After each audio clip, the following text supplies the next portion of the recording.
was a mistake. This is a wise guy right here. How's that? Now it's a 30-foot tree down to 8 feet. All right, so it's really an art form, stacking in the woods, because you got no room any direction. So you gotta like snap stuff, bend it over, you know. So like I got my trail done here. You can see this autumn olive, these big ones, they like have minds of their own. And everything you pull and set out wants to get back in that trail, because that's the only place where a tree can go. So even these dead ones, if you clear a trail and you don't stuff them in there, you'll come back 3 days later and you'll have trees like this, or that just like roll into the trail, I guarantee you. So it takes patience for sure, because I get very frustrating, you know, sitting there wasting time, you know, trying to make a stack. But this project will be worth it. Definitely will be worth it. All right, I'm back at it. What's today? March 21st. I'm on the north side now, cutting a new perimeter. It's not going to be a full perimeter. I'm going to go right to the edge of the hardwoods and the cedar thicket, and I'm going to follow that edge around. Because you know, I mean, I don't want a perimeter road all the way by the edge, you know, where neighbors could get it easy. So I put it inside on purpose for different reasons. And besides, if the owners want a bigger road, you can just drive your four-wheeler in there. You know, an ATV through them hardwoods are pretty wide open. And this section of woods is really pretty, the cedar thicket. So I'm just making staging piles. On the other perimeter, since it bordered the neighbor, I left like a slash row all the way on the outside where it bordered that private. But now that I'm way in the interior of the property, I'm making just small piles and crunching them up so that you could have a pretty view when you drive through the woods here. So that's the plan. Curtis is going to be here in a little while working on that 30. The surveyor was out. He looked like he marked the corner of that 30, so I'd like to go in there and find it. It's supposed to rain today, so probably going to be a short day anyways, but progress. If I could connect this one today, which I'm definitely not planning on it at all, but if I could connect this one up to the southwest corner, man, that would be awesome. Then we'd have a full loop and a cut through right through the middle. So someone will get a much better idea of what the property looks like after this second loop is finished. All right, I'll keep working here. Oh, that was a mistake. Get off of me. It's because of this little dinky tree right here.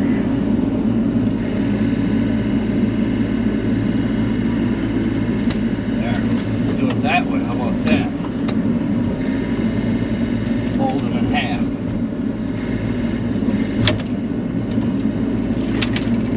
Alright, this is a wise guy right here.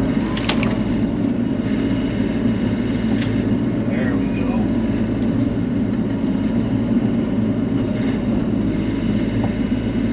There, how's that? Now it's an accordion.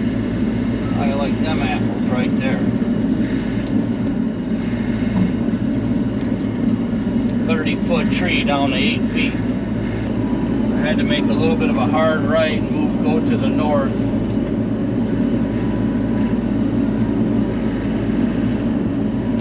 I'll show you where I'm at quick. Alright, so now I've made a hard north, but I want to basically go this direction, like kind of across the top of that yellow box. That's the way I want to go, and you can see the terrain changes here, so that's why I want to kind of stay around that transition. See how it goes. Check this out. I did a switchback because I was drifting a little too far to the center, so I did a kind of a hard right. Now I'm going back uphill, and these cedars look pretty big in here, but this is going to look really cool. A nice little tunnel in here. You also want to get down and pull them roots out so you don't have a stop lot of these, if you push, they'll crack at the bottom, and then you'll have a really bad stop. So for trails, I do take the time to do that, because just ask Curtis, Phil, anyone who's busted tires on stops, or even tripped on them, you know, while walking, and then you know, cracked your skull on the ground or whatever. Stobs are very bad thing. Stobbies. See what I mean when I say everything wants to come in your trail? So I'm pushing this one out, and another one's coming on the trail over here to my left. Can't wait to get into the cedar thicket if I can ever get in. Come on, slow power.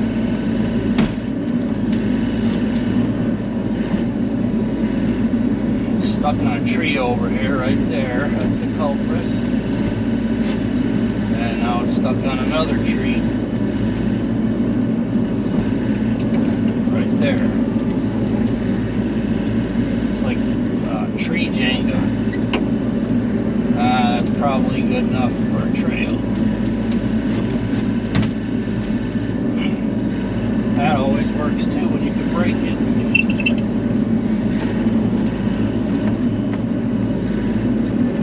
Alright, we're almost into the thicket. See, there's a stop right there.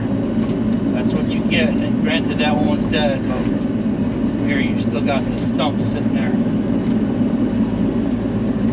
And that's why I don't really like those mulching heads that well. Just personal preference. See, if I push this cedar, it's going to break. It's going to break at the bottom. See, it started cracking. So you got to get it loose first. I mean, yeah, you could crack it and pull it out, and there's a little bit left, but that's what you don't want down there. So, and then if you dig on one side, not enough yet.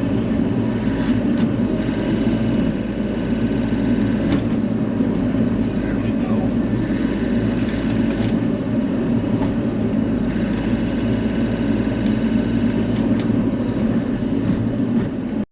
I'll see if I can do it here, but I'm really tight here, and I got everything stacked like this direction, perpendicular to me.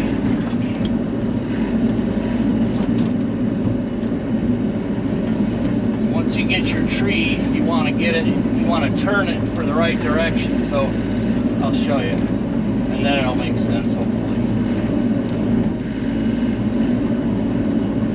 This tree, there's a couple ways of doing it. I want to get that root ball this way, because it's kind of like a spearhead. Alright, so if there's not enough room to lay it down the other way, you grab it like this, and then you're gonna swing it and let go of it at the same time. Kind of like that. You get it in the direction you want. You could try to go that way as well, but a lot of times there's not enough room. I mean, I guess when you sit here and just clear them days after day, you pick up little techniques that work a little faster. All right, it's starting to rain, so now I'm going back through the same trail for basically pass number 2. And I'll look for, you know, stobs that are a little too big that I missed. Because sometimes you just can't see because it's so thick. And you work your way up, and some of them stobs could be under your machine and you didn't see them. And of course, I'm also running the blade, you know, smoothing out it, trail, make it a little cleaner, make it easier to find. Try to swing around behind me and get you a look of after the second pass, what it looks like. It's so tight in here, you can't even turn sometimes. Look at that, look at how pretty that is.